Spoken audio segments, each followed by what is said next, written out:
Guess what 100% of Americans can agree upon? I know you thought it was probably impossible, but it is true.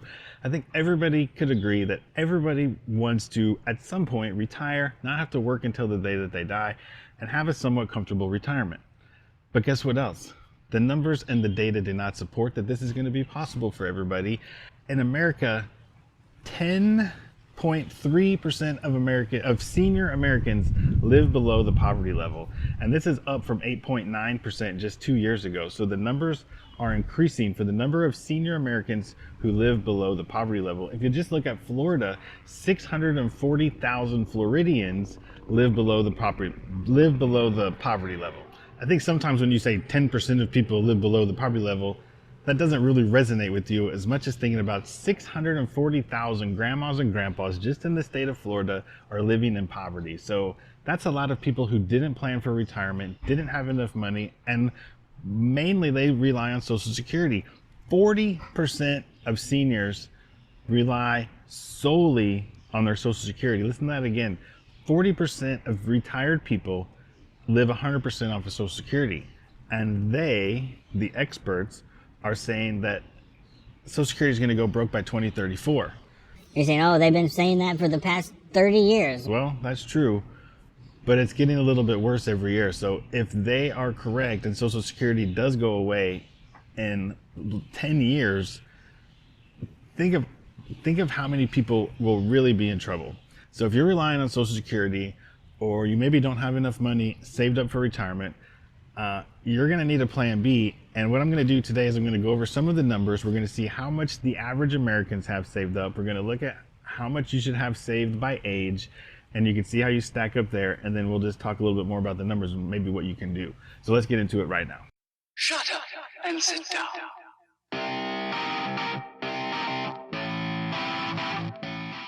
Okay, just in case you're new here, if you're not new here, you might think, wow, Jeff, that's a really great hat. I haven't seen that hat before. I got this while I was in Mexico, and I just had a birthday, and I turned 50 years old. So I am officially an old guy now. I'm thinking about joining the AARP, and I have decided to embrace my old guy hat love that I've been wanting to bring into my life. I'm getting kind of tired. I'm not into the baseball hat all the time anymore, so I think I'm gonna up my game. This is like a big warm hug of oldness on my head right here. So a little bit more about me, I guess, while we're on the subject of me. This is the Retire Mentality. I want to change your mentality about retirement, about investing. And I don't sell courses. I don't have memberships. I don't sell anything. I barely make any money with this YouTube channel. I pretty much just do this for fun. So while we're talking about having fun, why don't you have some fun and hit that like button down there, because it does help me, it does help the algorithm. And if you're really feeling froggy, subscribe to the channel and follow along on this journey with me. And why should you listen to me about retirement only at age 50? Well, I went broke in 2008 at the age of like 35, investing in real estate. When the market crashed, I lost everything. And then I slowly rebuilt. I bought one house every year, and now I have enough houses I can live off my rental income. I took a sort of semi-retirement. I moved down to the islands. I lived in the Caribbean in St. Thomas for a couple of years, and it was beautiful and wonderful, but I decided it was too expensive. If I want to live off my rental income, it was really kind of a stretch for me down there. So I came back to Florida. My wife quit full-time teaching at age 40, and she teaches online now so that she can still dip her toe into teaching, and she loves teaching, but she didn't really like going to work every day. So now she can work from home. We can do a little bit more traveling. I'm still selling real estate. When we talk about the FIRE movement, I talk about it as financial independence, recreational employment. She and I are both still working and have some income coming in, but it's more on our terms. We don't have to get up and go to work every day. So I like the recreational employment more than the retire early. And so let's talk about how much people have saved, average Americans, and you can see how you stack up against it. I saw a news survey the other day from GoBankingRate.com. I never heard of them. I don't know who they are, but they got picked up by some other outlets. So I went directly to their website and checked out the survey, and they surveyed 997 people, so 1,000 people basically. It's not a huge sampling, but I think it's enough. If you took 1,000 people off of the street and asked them about their retirement, we're going to take their numbers, then I'm going to compare them to some national averages, and we'll see how they shake out and how they compare. And we'll talk about those numbers by age. I'll put a screenshot of the numbers up over here so that you, my friends, can follow along at home. But let's look at the numbers. 36% have less than $10,000 saved up for their retirement. That is basically zero. 20, and that's the biggest category, 36%. The next biggest one, 27%, have between $10,000 and $50,000 saved for their retirement, which is again almost zero. 15% have between 50 and 100,000 saved. 9% have between 100 and 200,000 saved. And that's the bulk of it right there. That's 87% of the people have less than $200,000 saved for their retirement. That's not going to get you very far. So the remaining 13% that's left over, 4% have between 200 and 350. Another 4% have between 350 and 500, and only 5% of the people had over 500,000 saved for their retirement. People always talk about the 4% rule. So when you think about it in terms of these numbers, if you were to have $1 million in your retirement account and you lived off the 4% rule, that's $40,000 pre-tax, mind you. So if you're making $60,000, $70,000, $80,000 a year now, and you're having a hard time saving anything for retirement, imagine living off of $40,000, and that $40,000 is only if you get to $1 million saved.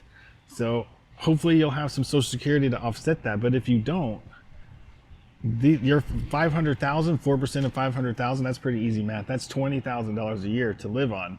So you got to figure out where you're going to make up that difference. Okay, I'm going to jump over to nerdwallet.com, where I found some more average retirement savings by age. And they talk in this article about the difference between average and median. And there's a big difference. And high people with super big savings and people super low, the outliers will skew the numbers. So I'm going to link to the article so you can go look at the data yourself if you're interested, excuse me, in the difference between average and median. But here's what they found, and I'll put a screenshot of this over here so you can look at the numbers. Also, they said people under 35 have an average of $30,000 saved for retirement. Then by the time they get from 35 to 44, the average is almost $132,000. And then from 45 to 54, $250,000, $254,000. From age 56 to 64, $408,000. And people from 65 to 74 years old have an average of $426,000 saved for retirement. Now these numbers kind of match with that other survey that barely anybody has over $500,000 saved for their retirement. This article goes down and breaks down more of the numbers by age. If you're interested, you can go look and see how old you are and see what the average person has saved up. But I also think it's important to note here, it's fun to look at the averages and it's fun to compare yourself to other people and see how you stack up. And hopefully, I know that my audience is all way smarter and has way more money saved up than what these averages are.